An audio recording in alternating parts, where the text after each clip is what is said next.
Waalaikumsalam warahmatullahi wabarakatuh. Kembali lagi di podcast Usul Fik ya. Tempat dimana kita bakal bahas hal-hal penting dalam ilmu fikih dengan cara yang lebih mudah dan bisa dipahami.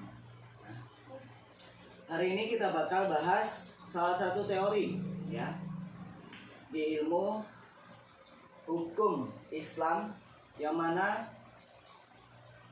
terdengarnya sederhana tapi punya pengaruh besar dalam penetapan ilmu hukum. Bahkan dikendalikan di kehidupan kita sehari-hari. Iya, betul sekali. Oke, langsung aja. Gua nggak bakal ngobrolin sendiri di sini ya. Tadi namanya apa kak? Teorinya kak? Oh iya, teorinya teori Oh istishab. iya, teori istishab. Oke. Kita bakal ngobrolin teori istishab dengan salah satu narasumber ya, yang mana dia udah siap banget nih untuk ngejelasin apa itu teori istishab dan penjelasannya gimana. Langsung aja ada Safira di sini. Oke, halo Safira, gimana kabarnya? Halo Kak Yuda, alhamdulillah. Aku sangat baik dan sehat. Sebelumnya terima kasih sudah mengundang aku di sini dan senang banget bisa diajak ngobrol di sini tentang teori yang awalnya tuh juga bikin aku bingung, tapi ternyata setelah aku pelajari itu cukup menarik juga ya gitu. Oke, justru itu yang menarik ya. Kadang yang terlihat kecil di usul fiqh ternyata punya peran penting dalam sistem hukum Islam sendiri gitu. Oke, langsung aja nih. Kita mulai dari dasarnya dulu ya. Apa sih pengertian dari teori istishab dan kenapa konsep itu tuh penting banget buat dipahamin gitu. Ya, langsung aja. Oke kak, jadi secara sederhana istishab itu adalah prinsip dalam usul fikih yang menyatakan bahwa selama belum ada dalil baru maka hukum lama yang tetap berlaku begitu. Nah jadi misalnya gini nih, Kak Yuda kan udah wudu, terus Kak Yuda ragu, ini aku batal nggak ya gitu. Nah maka jawabannya masih dianggap suci karena belum ada bukti kalau Kak Yuda itu udah batal gitu Kak. Gitu ya. Iya. Jadi prinsipnya mirip kayak jangan langsung berubah sikap sebelum ada bukti yang jelas gitu ya Saf ya. Iya benar banget Kak. Jadi Islam itu sangat hati-hati dalam menetapkan hukum. Jadi sebelum ada dalil yang mengubah sesuatu, keadaan awal tetap berlaku. Ini penting banget buat keadilan dan kestabilan hukum begitu. Oke, ya. Gue mulai ngerti dikit nih ya. Tapi istishab statusnya kayak dalil utama atau gimana sih? Nah ini yang menarik Kak. Jadi istishab itu bukan dalil utama seperti Al-Quran atau hadis, tapi dia itu masuk dalam dalil akli atau dalil sekunder gitu.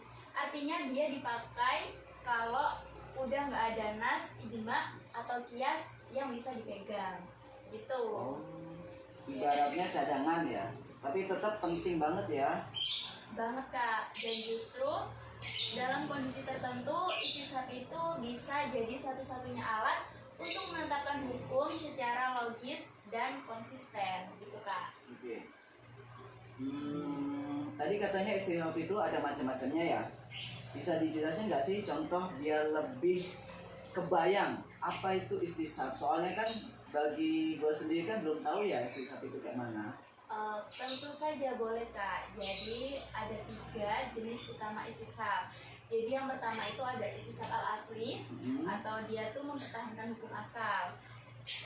Contohnya kayak semua makanan itu halal kecuali ada dalil yang mengharamkan. Itu contoh dari istishab al-asli. Nah yang kedua ada istishab al-hukmi atau bisa dibilang mempertahankan hukum yang sudah berlaku. Nah, contoh dari istishab al-hukmi sendiri yaitu ketika suami istri dianggap masih sah sampai ada bukti cerai. Jadi gitu, mempertahankan hukum yang berlaku.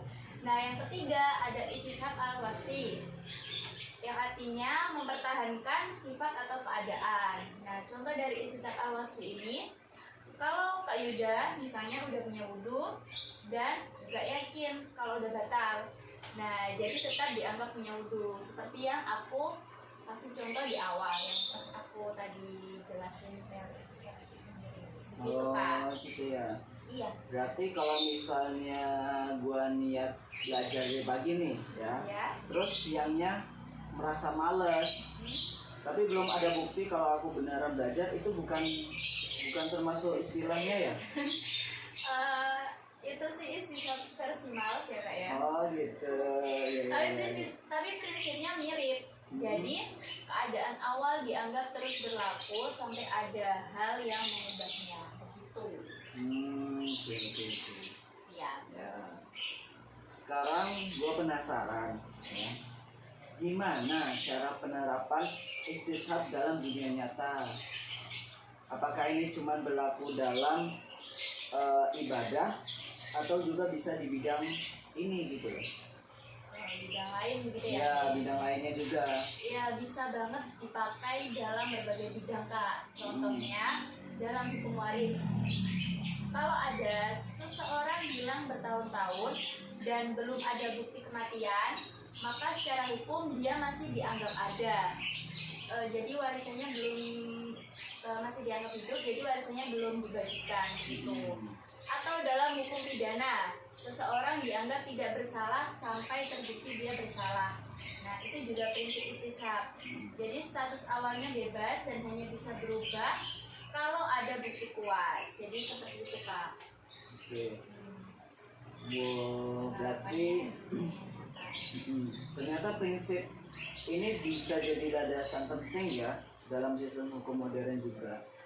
Betul Kak, bahkan bisa dibilang prinsip ini menunjukkan bahwa Islam sangat menjunjung tinggi keadilan dan kehati-hatian dalam menetapkan hukum. Oke, Masya Allah. Seru banget ya ngobrolin istishab ini ya. Dari yang awalnya kesannya kayak dalil kecil ya, ternyata pengaruhnya besar dalam menjaga kestabilan hukum Islam itu sendiri. Betul Kak, istishab itu ibarat pagar yang menjaga kita untuk tidak sembarangan mengubah hukum tanpa dasar yang kuat. Ya. Oke, sebelum kita tutup nih Sab, ada pesan terakhir nggak sih buat teman-teman yang lagi belajar usul fiqh? Pesanku simpel aja sih Kak, jangan takut dengan istilah-istilah usul fikih. Kalau kita pelajari pelan-pelan, semua itu akan terasa relevan dan logis, mudah dipahami juga. Termasuk istishab ini sangat bisa kita terapkan dalam kehidupan kita sehari-hari. Oke, setuju banget sih kalau ini mah. Semoga obrolan ini bisa bermanfaat buat diri gua pribadi dan buat semua teman-teman yang lagi nonton podcast ini ya. Betul sekali. Oke, terima kasih banyak Safira dan dari teman Sama Kak Yuda. ya. Sampai ketemu di episode selanjutnya ya. Ya, Belajar itu amin. bukan beban tapi bekal. Oke. Semangat semuanya. Selamat juga Ya, semuanya. bye-bye. Bye-bye. Terima kasih ya Kak Yuda sudah undang aku di sini. Oke. Wassalamualaikum.